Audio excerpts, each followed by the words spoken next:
अस्सलामुअलैकुम वरहमतुल्लाहि वबरकातुहू। नाजरीन, YouTube channel Naimi Prince knowledge में आपका खैर मकदम है। मैं हूं नईमुद्दीन कासमी एक शानदार वीडियो के साथ। चलिए शुरू करते हैं। In the name of Allah, the most gracious, the most merciful, all praise be to Allah and cherisher, the sustainer of the worlds, and may the blessings of peace be upon the master of prophets on all his companions. Allah said in the Holy Quran about human beings in the world, O people, you must worship only one God, because there is no God but Allah, and you must follow the method of Prophet Muhammad sallallahu alaihi wasallam, because Muhammad is the last messenger of Allah subhanahu wa ta'ala. Saying of God,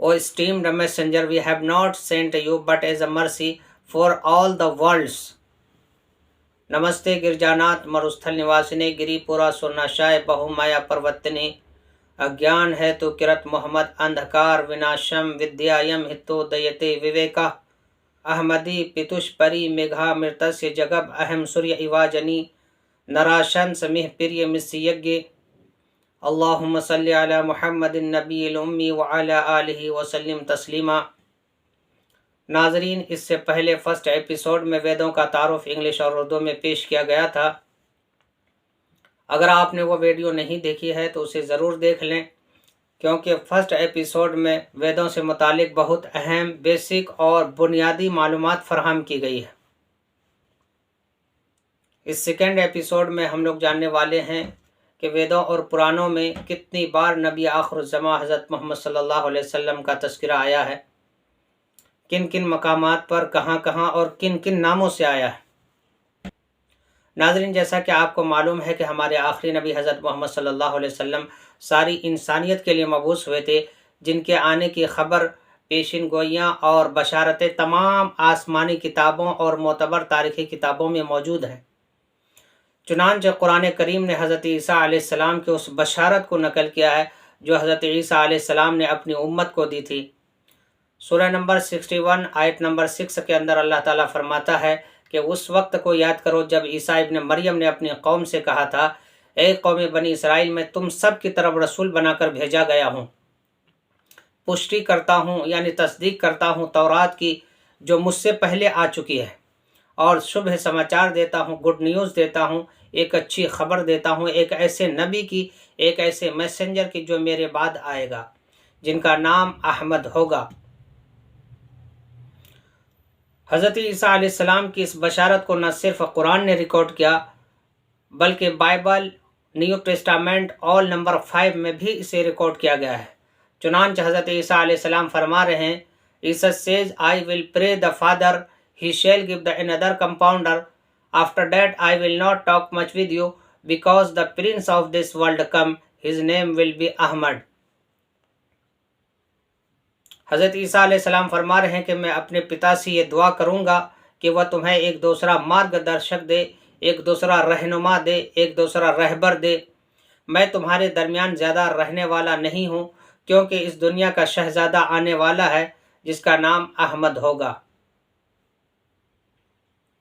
इसी तरह चारों वेदों में कुल 31 मकामात पर नबी आखिरुज़्ज़मा हज़रत मोहम्मद सल्लल्लाहु अलैहि वसल्लम की बशारतें मौजूद हैं। ऋग्वेद में 16 जगह, यजुर्वेद में 10 जगह, अथर्ववेद में 4 जगह और सामवेद में 1 जगह। इस तरह से चारों वेदों में कुल 31 मकामात पर नाकाबिले इनकार हवाले मौजूद हैं। वेदों और पुराणों में कहाँ कहाँ पर लफ्ज़ मोहम्मद और अहमद आया है, देखिए स्क्रीन पर। वेदों में शब्द अहमद और मोहम्मद मौजूद है।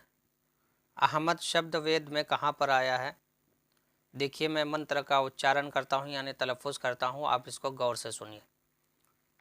वेदा महेत पुरुष महान तमादित्य वर्ण तमसाह परस्ताव यनाय। यजुर्वेद अध्याय नंबर 31 मंत्र नंबर 18। अनुवाद यानी तर्जुमा, वेद अहमद महानतम पुरुष हैं। महानतम मतलब अज़ीम, पुरुष मतलब इंसान, यानी अज़ीम इंसान, अज़ीम शख्सियत, अज़ीम हस्ती। सूर्य के समान अंधेरों को परास्त करने वाले हैं। सूर्य के समान यानी सूरज की तरह अंधेरों को परास्त, अंधेरों को ख़त्म करने वाले हैं। अंधेरों से मुराद बददीनी, बुराई, उन्हीं को जानकर मृत्यु को पार किया जा सकता है। उसके अतिरिक्त मतलब के अलावा, लक्ष्य यानी हदफ, उसके अतिरिक्त लक्ष्य तक पहुँचने के लिए और कोई रास्ता नहीं है। इस मंत्र के अंदर हमारे नबी की अज़मत और तक़द्दुस को बयान किया गया है। यानी जिस तरह सूरज के निकलने से अंधेरा ख़त्म हो जाता है, ठीक उसी तरह से हमारे नबी के आने से जो अधर्म और बददीनी और जो बुराई फैली होगी वो ख़त्म हो जाएगी। एक दूसरे स्थान पर यानी एक दूसरी जगह, एक दूसरे मकाम पर। अहमदी पितुष्परी मेघा मृतस्य जगब अहम सूर्य इवाजनी, ये भविष्य पुराण प्रतिसर्ग पर्व चतुर्थ अध्याय का श्लोक है। इस श्लोक का मतलब भी वही है जो ऊपर वाले मंत्र का है। चलिए आगे बढ़ते हैं। इस प्रकार अहमद का इतना महत्व है, महत्व मतलब अहमियत। ऋग्वेद में मंत्र नंबर 8 सूक्त नंबर 6, 10, अथर्ववेद कांड नंबर 20 सूक्त नंबर 115 मंत्र नंबर 1 तथा सामवेद 152 तथा 1500 मंत्र में अहमद शब्द का प्रयोग है। प्रयोग मतलब इस्तेमाल, जो केवल यानी सिर्फ, केवल का अर्थ होता सिर्फ, जो केवल हज़रत मोहम्मद सल्लल्लाहु अलैहि वसल्लम पर ही घटित होता है, यानी जो आप पर ही सादिक आता है। हज़रत मोहम्मद सल्लल्लाहु अलैहि वसल्लम ने फरमाया, मेरे अनेक नाम है, मैं मोहम्मद हूँ और अहमद हूँ। बुखारी मुस्लिम। मोहम्मद शब्द देखिए कहाँ पर आया है, मैं मंत्र पढ़ता हूँ, आप गौर से सुनिए। अज्ञान है तो किरत मोहम्मद अंधकार नाशम विद्यायम हितो दयते विवेका। श्रीमद्भागवत पुराण अध्याय नंबर 1 श्लोक नंबर 72। यहाँ स्पष्ट रूप से बताया गया है कि मोहम्मद के द्वारा यानी मोहम्मद के ज़रिए अंधकार यानी बुराई, अधर्म, बददीनी का नाश होगा और ज्ञान व विवेक का प्रकाश उदय होगा, यानी अच्छाई फैलेगी। चलिए आगे बढ़ते हैं। भविष्य पुराण में तो स्पष्ट रूप से कहा गया है कि उनका नाम मोहम्मद और अहमद होगा और वह मरुस्थल में उत्पन्न होंगे। मरुस्थल कहते हैं रेगिस्तान को, उत्पन्न होना यानी पैदा होना।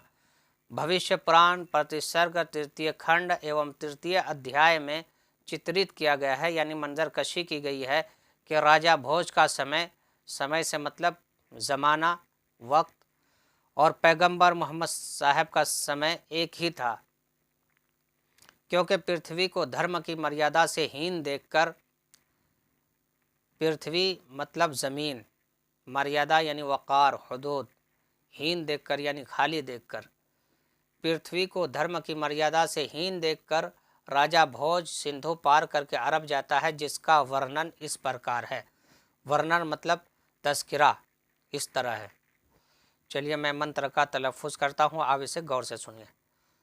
एतस्मिन्नन्तरे मलेच्छ आचार्यो जरामन्विता महामद इति खियता शिष्य शाखा समन्विता नपश्चेव महादेवम मरुस्थलनि निवासिनम गंगा जलेश्च संसनाप्त पंचगव्य समन्विते चंदनादि भिरम तचर्यतुष्यब मनासा हरम नमस्ते गिरिजानाथ मरुस्थल निवासिने गिरिपुरा सुरनाशाय बहु माया पर्वतने मलेच्छ गुरपताय शुद्धाम सच्चिदानंद रूपिणे तवम माम ही किम करम विद्धि शरणार्थ भूपागतम।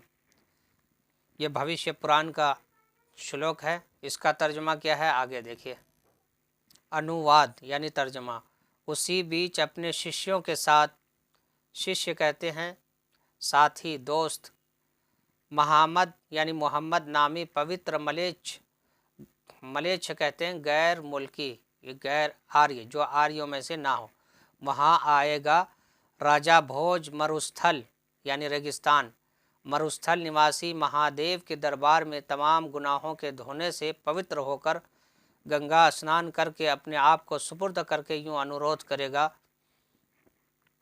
हे रेगिस्तान के निवासी यानी ए रेगिस्तान के रहने वाले, शैतान को पराजित करने वाले, शैतान को हराने वाले, चमत्कारों के मालिक, चमत्कार यानी मुअज्ज़ा, बुराइयों से पाक व साफ, सत्यवादी यानी सच बोलने वाले, सचेत, फ़आल, साक्षात ईश प्रेम में डूबे हुए, तुम्हें प्रणाम हो या सलाम हो।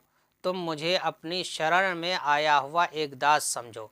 शरण यानी पनाह, दास मतलब गुलाम। चलिए आगे बढ़ते हैं।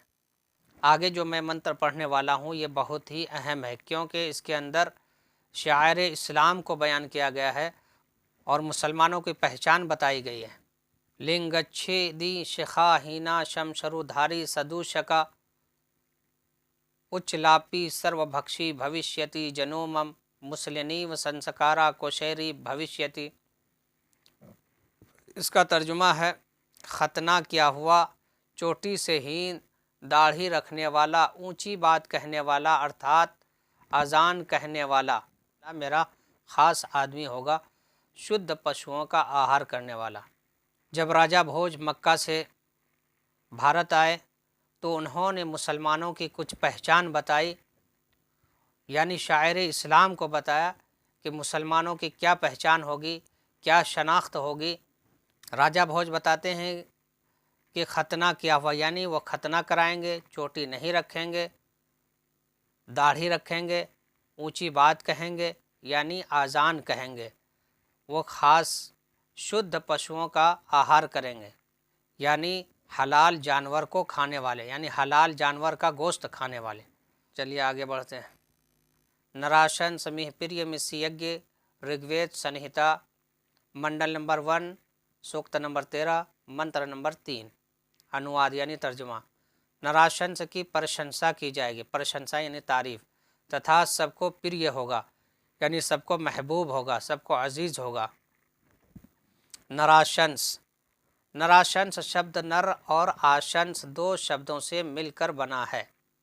नर का अर्थ होता है मनुष्य यानी इंसान, और आशंस का अर्थ होता है प्रशंसित, टू बी प्रेज्ड यानी जिसकी तारीफ़ की जाए। अर्थात आशंस शब्द वैदिक भाषा का शब्द है, ना कि लौकिक भाषा का।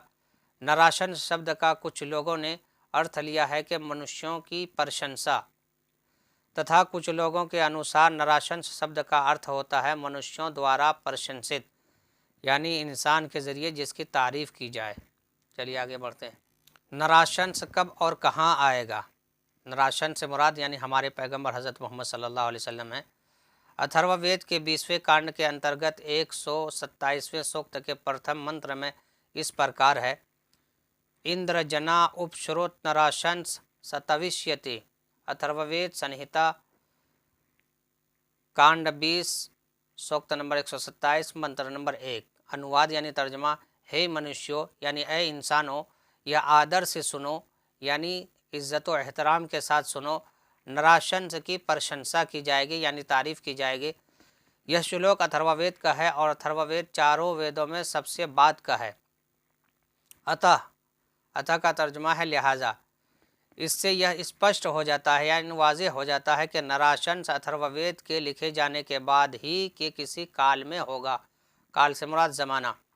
नराशंस के विषय में दूसरी बात, अथर्ववेद में वाहन यानी सवारी के रूप में ऊँट का प्रयोग करने वाला बताया गया है, यानी जो नराशंस है हमारे नबी हैं वो ऊँट का प्रयोग करेंगे यानी ऊँट की सवारी करेंगे।